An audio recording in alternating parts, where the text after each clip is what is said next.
పాతకాలం పప్పు పులుసు చూపిస్తున్నానండి. పప్పు మెత్తగా ఇలా ఉడకబెట్టేసుకోవాలి. పాతకాలం పప్పు పులుసు అంటే ఇందులో ఉల్లిపాయ కానీ టమాటో కానీ ఏమీ ఉండవు.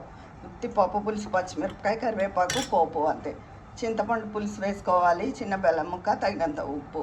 ఇదిగో చింతపండు నానబెట్టుకున్నాను. పోపు వచ్చి ఆవాలు, జీలకర్ర, ఎండుమిర్చి, ఇంగువ మరి కాస్త వేసుకుంటే ఇంగువ పోపుతో చాలా రుచిగా ఉంటుంది. ఇదిగోనండి వేగిన పోపు ఇందులో కలిపేసుకున్నాను. చిన్న బెల్లం ముక్క, ఉప్పు, చింతపండు పులుసు వేసేసుకున్నాను.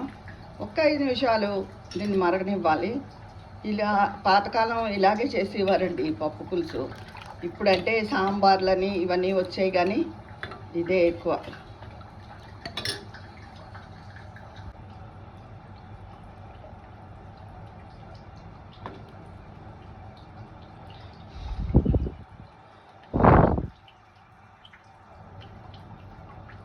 ఇదిగోనండి పాతకాలం పప్పు పులుసు చాలా రుచిగా ఉంటుంది. ఇది ఇంగువ వాసనతో.